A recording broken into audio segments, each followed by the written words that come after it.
Hey guys, welcome back to this channel. Today we're gonna record episode 13, right? During the episode 13, I'm gonna explain to you how we're gonna do to deploy our application. So we're gonna basically split up our application in two apps. Will be a front end and a back end in two different repos. And I'm gonna show you how you can configure the app to run on Heroku. That's one of the hosters that we're gonna use. But basically, to be able to use the API in Heroku, we will have to do some coding changes. And the reason being is because if you look the code, just so that I can explain to you really quickly, every time that someone posts an image for us, what happens is we create these files and we save the files on disk like we always did. Okay, so the problem, this is not a problem and this is not wrong. The problem that it can become is that you need to manage the space inside your server, right? And because of these reasons, Heroku doesn't host images inside the server. So that means if you want just to play, just show your friends if your app works or not, that's gonna be okay. You won't need to change your code. However, every time that you deploy your backend and you start to use for every single session, it will delete the files right after you finish the login. Okay, so if you have images in the dashboard, what's going to happen is you save an image inside Heroku. Imagine that this site is hosted inside Heroku, and then as soon as you refresh the browser, after a few minutes, it's gonna delete the image. Okay, so you have two options. If you don't want to carry on with the change I'm gonna do, you can jump a little bit forward. I'm gonna leave in the link below, the link in the video below, you're gonna find the link for jumping just for the part where we split the app and we deploy to Heroku. Okay, but if you wanted to stick along with me now, we're gonna change some code to make that work with AWS S3 storage. Okay, so you could use another cloud storage. I love to work with AWS stuff. I have a lot of experience doing stuff with them, so that's why I'm gonna choose that. And before we start, I want to show you, I also am gonna paste in the description the links. But if you don't have yet an account for AWS, so the link is awsamazon.com. Okay, basically you need to create an account, and when you create the account, I'm gonna be upfront with you, they will require you to have a credit card, and the reason behind that is so that they can verify your identity, but they won't charge you if you're using free tier products. Okay, so when you create a new account, you can see here I'm in pricing, so I'm looking for 12 months free, right? So they offer you a plan where everything that you use is from AWS during 12 months is going to be free, right?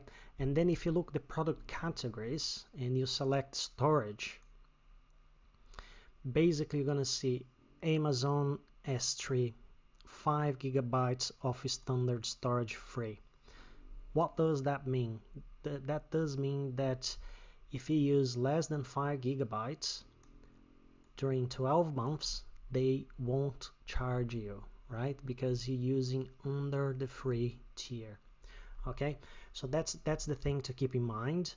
And we're going to go ahead. So after you create your account, you do your complete sign up, or if you have an account, you log in on your account. As soon as you log in, you're gonna come to the AWS Management Console. Then what are we gonna do? We're gonna create a new S3 bucket. So if you type S3 here, we're gonna be directly to these links. Is the first one. So you just click here. You're gonna see that I have a few buckets already, okay, because this is not a new account for me. But basically, we're gonna create a new account together, right? So that we can do that together step by step. What is that? This is a bucket. Imagine a bucket as a storage disk in cloud. So we have a basic space inside AWS computing clouding. We have a space there that we can save our images in there, and AWS will return to us a URL that we can use to save inside our database. And then when we're going to show the image, if you look our code, what we do basically inside the modules, when we have an event,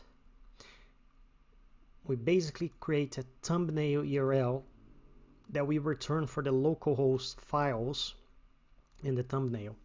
So one of the changes that we're going to do will be here, so that we can point to AWS local storage instead, and in the file where the file is.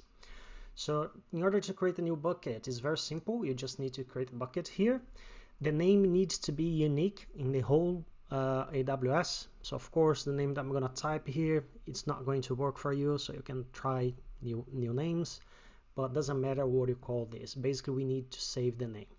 So in my case I will use MERN Stack free bootcamp. Okay, you have options to locate around you where is closer to you. Okay, in my case I'm gonna use London because this is where I'm based. So like we did previously with MongoDB, you have options here, and basically you have options. If you have another configurations, you can pick up a configuration. I'm not going to do that because we're going to do it together. So I'm going to create this one. Here is going to ask me a few things. Basically, if I want to use version, I don't, because that is paid. I don't want to do all of these things, neither that, so you can go ahead. And this is very important. So it's asking to block all the public things. I'm not going to block because the image will be public and we want to have access to the image so that we can host in our site. So I'm going to go ahead and set all of this off, like you said, like you did in Notes now. And then basically we're going to create the bucket. As soon as you have the bucket, objects can be public, right? We need to do one more step and then we can start working the code. When you click here, basically click on top of the link, then you go in permissions, and then we're going to go to bucket policy. I'm gonna save this bucket policy inside my code. So basically I'm gonna put that in the description of the video, so that's gonna help you a little bit more if you never did that. But basically this is a very simple JavaScript object with just a few informations here. So if you want, you can also stop this video and basically just copy that. What this policy do is basically, if you read here, is allow public read from all AWS and S3 get objects. So that means that inside this bucket, MERN Stack test, this is, I need to update the name. So here will be the name of the bucket that you created. Okay, so I tested before because I want to make sure that the policy was correct.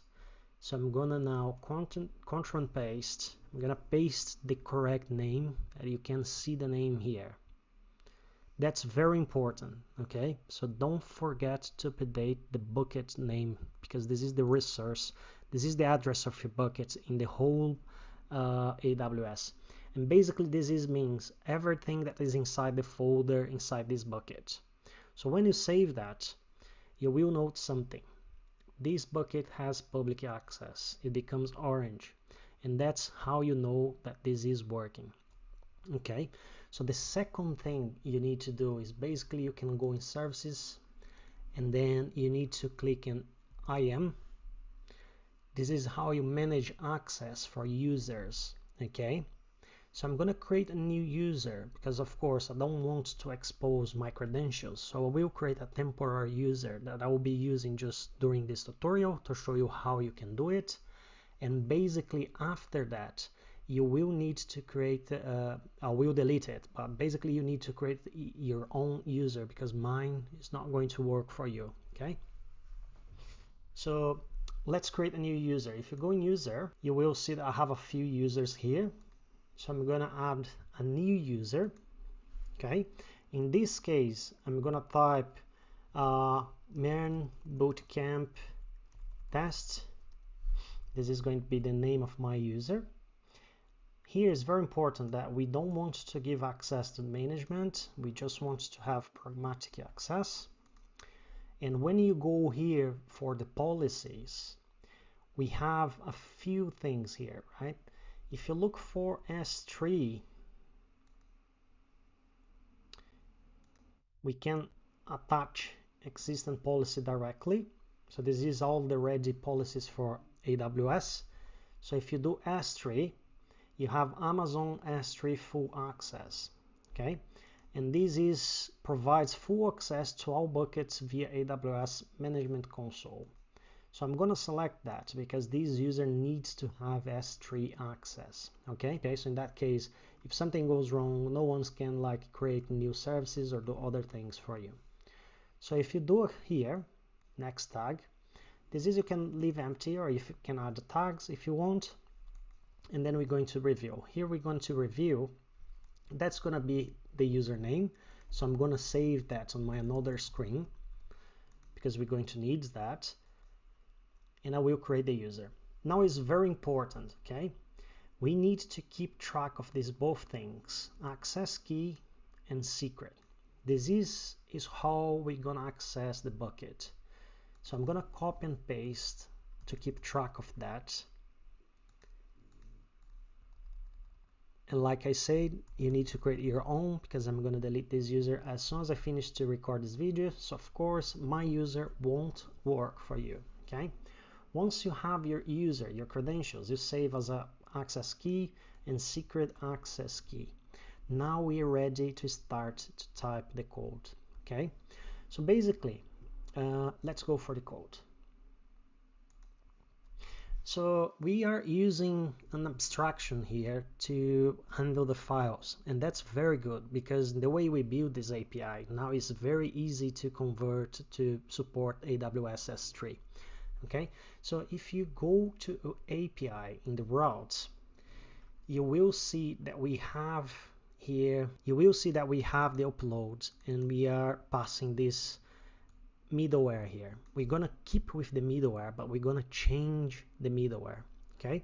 So if you go here in upload config, that basically is what we're using, that is Multer, right? Multer is amazing library. So we're gonna stick with Multer, but Multer also has another package that is Multer S3. So we're gonna use that instead. So what I'm going to do to simplify, if you want to still saving your files in the disk, you can jump this step. It's not required for you. But in this case, I'm going to create a new file here. Okay. And this file I'm going to call S3 uploads.js. So now basically inside this file, I'm going to show you what we're going to do. We're going to import AWS. We need to install that. So this will be equals to require AWS SDK. So we're going to stop the server and we're going to install two things now. npm install AWS SDK like so, and Multer S3. Okay, so this is the only two things that we're going to need. So while this is installing, we can carry on here. So const Multer basically will be the same one here, and path as well. We're going to use those, so you can go there and copy and paste. And below this Multer, I'm going to install the Multer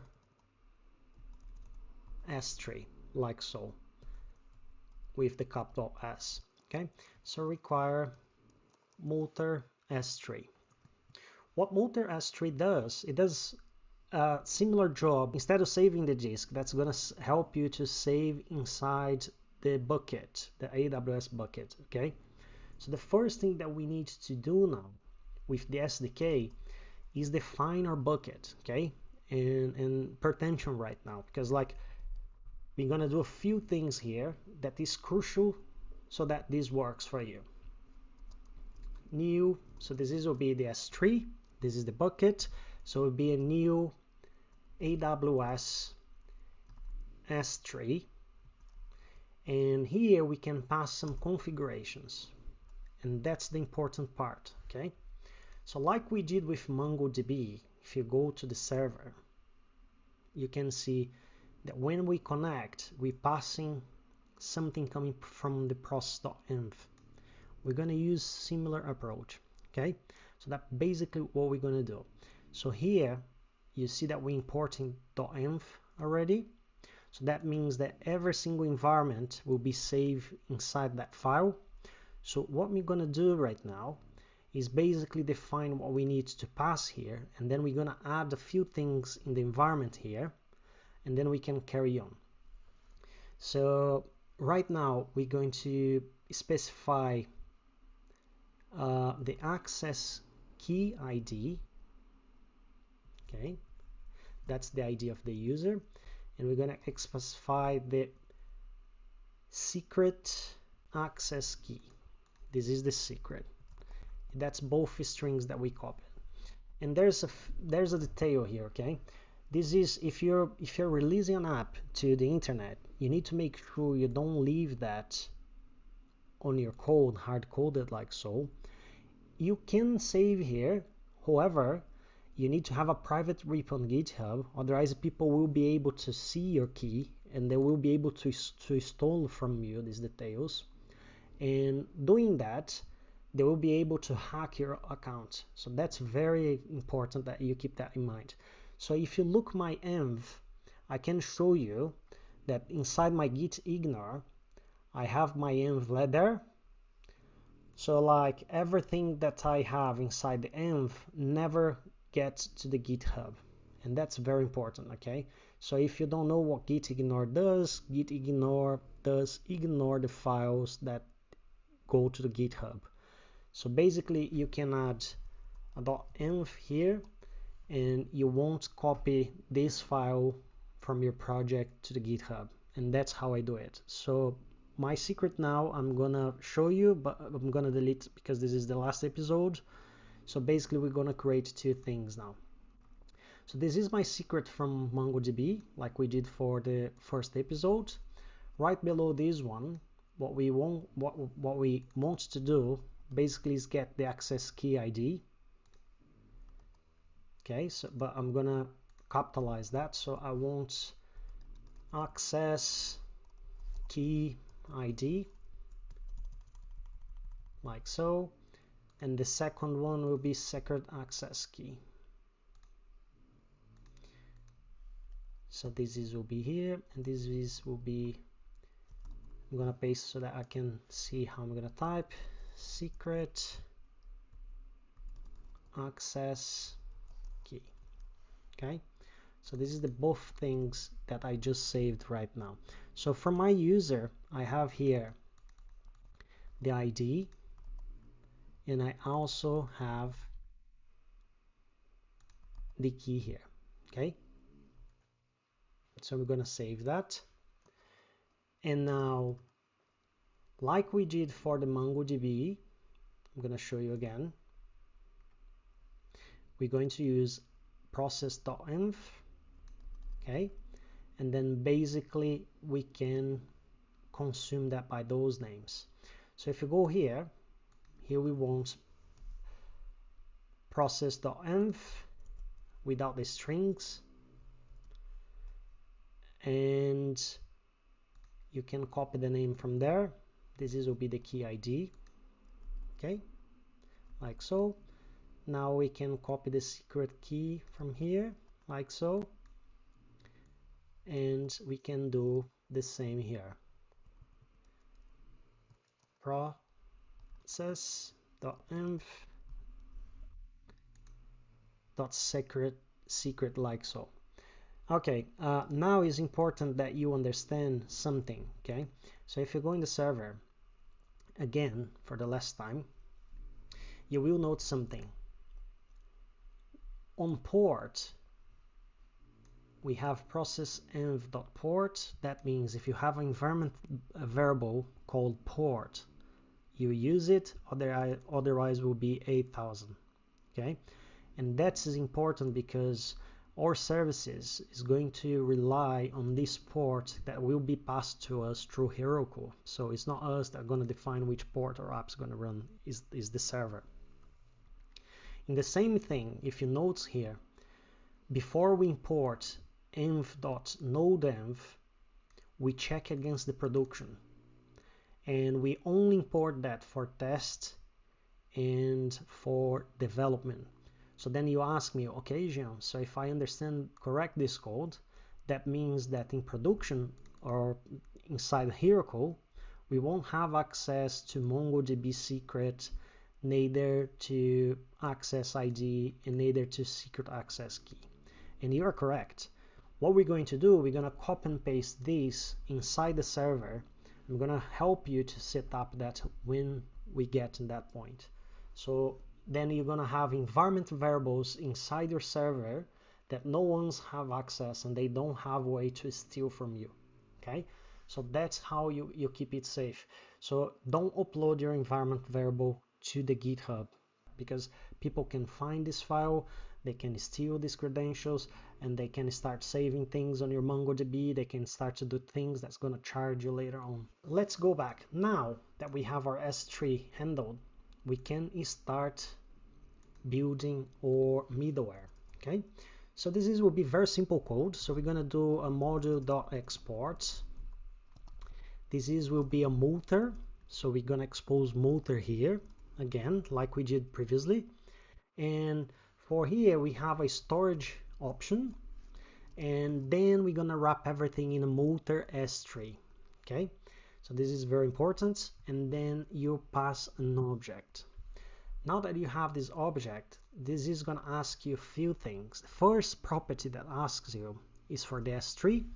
So inside the multer S3, you want to know more about the bucket and everything else. So here you're going to do S3 equals S3.S3, like so, because this is we're going to pass here, this one. And then the second property, we can pass a bucket name. And this is very important. So if you remember, I've told you to copy that name. So in my case, the bucket's name is MERN Bootcamp. MERN Bootcamp. Let me copy that from AWS so that you understand. So if you go in services, you go to S3. Inside S3, you have your buckets. So I have this one, MERN Stack. That is the one that I just created now. In my case, it will be MERN Stack Free Bootcamp. This name here. Just gonna paste there.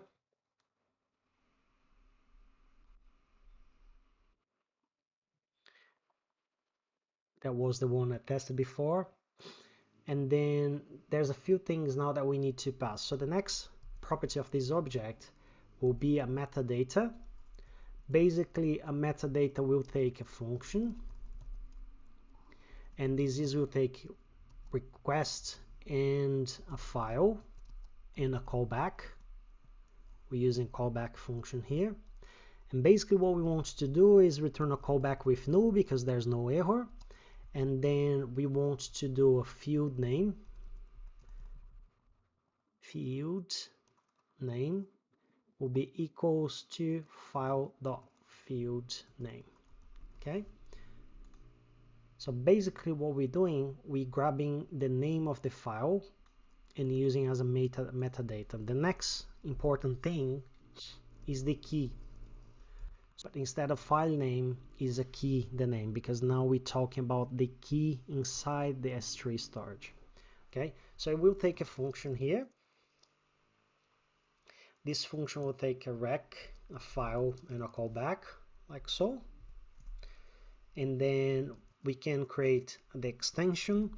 So the extension, we want to get the path dot the extension name. And this is, we want to get the extension name from the file dot original name. So it's going to pass the name to the path.extension name, and this is going to return the extension name for us. And then we want to get the name very similar, so it's going to be path dot this is path dot base name instead. So this will be file dot original name again. So now that we have the name and the extension, we can return our callback function passing no because we don't have any error, and then we can concatenate the strings, or we can use template strings that is much nicer. So here we're going to do name.replace again, like we did before. This is just a rule to replace spaces that we have. So this is a regex expression. So I want to pass an S, this space, and return an empty space. Basically what we want to do. Seems to be formatted.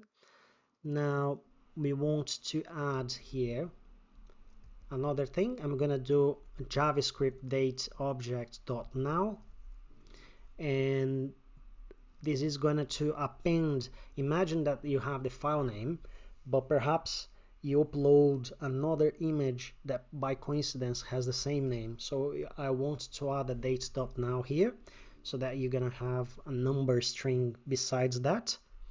And then this is going to bring the extension as the last one. And bear in mind, don't do dot here because the extension name is dot something, so that you know, okay? So the extension will be here.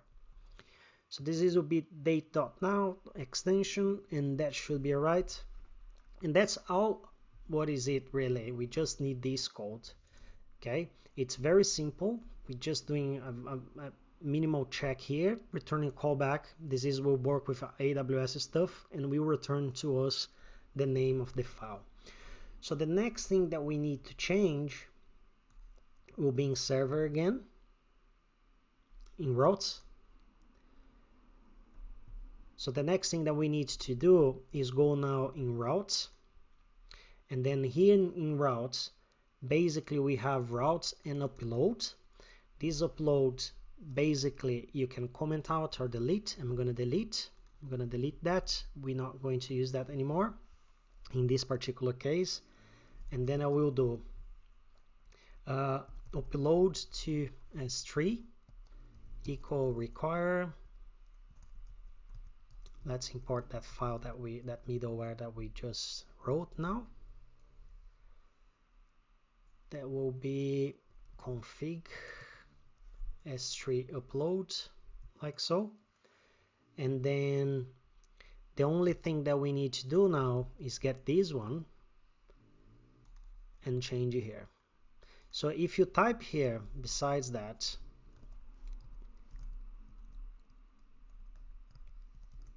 you're going to see all the methods that takes. So you can take a single image, or you can take an array of images. It depending what you're building, perhaps you want to upload more than one image, right? So in our case, we're uploading just a single one. So that's all we need to do here. So there's a little gotcha here. When you go to the controller, there's a small difference here. Now we're not returning a file name anymore. We're going to return a location, okay, because the S3 motor return a location. And how you can see that, if you want, you can console.log here, and you can basically console log the request so that you see what's coming through. I'm going to do that to show you, but basically it will be a location, and then inside to pass here we want to pass a location instead. That's being done. Now there's another thing that we need to change. If you go to the module now, okay, you have two options, because the thumbnail initially was just the file name, right? And then we're doing this virtual property here that will return the URL dash file dash thumbnail. However, will be a different thing now, because now we're not returning just the file name. The file name that AWS will return to us is the complete URL from the file, so that we can not only host there and use that to be able to show in our app in the front end the image. Okay, so you have two options here. You have a breakdown options, option that's going to break, because like in our front end we're not using thumbnail, we're using React thumbnail URL. So I'm going to just return this .thumbnail. Okay, this doesn't break the front end, but if you want to, you can basically delete this virtual thumbnail URL and just return the thumbnail, but then in the front end where you're using thumbnail URL, you will need to use thumbnail instead. That will be inside the event. Okay, so that's a little gotcha there. So now that we're using the thumbnail as a URL, so basically passing this here. So this is important to be a function because we're using this here, so we need to get that one. I don't want to do this change in the front end now, so just we can test. So basically now you can go to your browser. If you have your app running, I do. This is important. I went to the MongoDB database and I deleted the table with the events and the dashboards. I just didn't delete the user one. And the reason being that I did that is because if you go in dashboard right now, you're gonna see basically all your dashboard photos won't be working. Okay, so let's start the server. npm clear, npm run dev. So I deleted so that I don't have any images that doesn't load on my page. But if you didn't delete, the old images won't work because they're not hosted in AWS anymore, so that you know that. So now I'm gonna submit, and I have an image that I tested before. So that image is there. Okay, so if you inspect that, because I tested before, you can see that this is coming from a different S3 bucket, because I was testing before with other bucket, but it's coming from S3 already. So now what I'm going to do, I'm going to test with you this code that we just wrote together. So if you go in events now, let's create a new event together. I will grab the first image I have there, episode 13. So we'll type episode 13. The description will be a test. The price will be on $99.99. And the date could be any date, it will be today's date, tomorrow, cycling, submit. I think it didn't work. Network, event,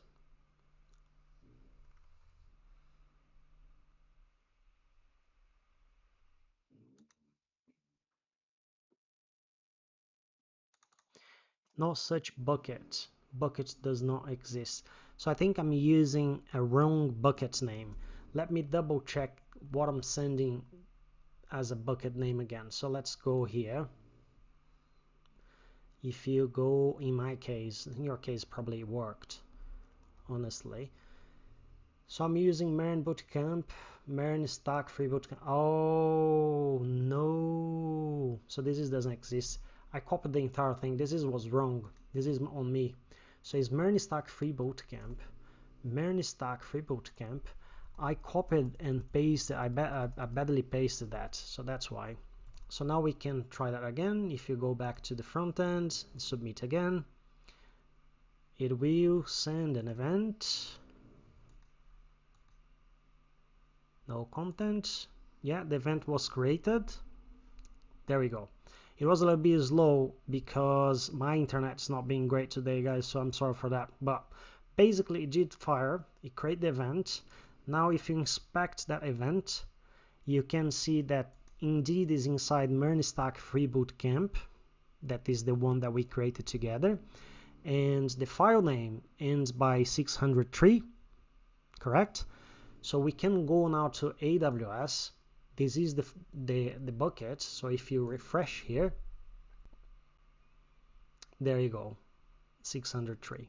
So if you click there, you can see the link, and this object URL is basically what it does return to us. So if you click there, you see it downloads this, right? So that's how it works. So guys, now we have an application that are using S3 storage instead of local storage, instead of local hard disk. So now we're saving all our images inside S3, and basically what that allows us to do is to deploy to Heroku. So in the next episode, I'm gonna release this episode probably after tomorrow. We're gonna go together to Heroku and configure the app, and we're going to deploy this code initially to the GitHub. We're going to create a new GitHub. We're going to split the backend and the front end, and then I'm going to show you how we can set up continuous delivery and deployment with Heroku. So every time that you push a new commit, it's going to deploy automatically your app. Okay, so I hope that you guys enjoyed this video. This is all the requirements done. Now we have everything that we need. The only thing that you will need to do for the next video is go to Heroku, and if you don't have an account there yet, you create a new account under the Heroku, is heroku.com, right? And then we're gonna do this step together for the next video. Guys, see you later. Remember to leave your like and support this channel, and if you're interested, we're going to release an entire React native series that we're going to use the same API. That's why we're deploying it, and I need your help. You need to go in the first video of this series, is the video episode 0, and give a like there, because I'm going to upload the videos as soon as I get 1,000 likes. Thanks you guys very much.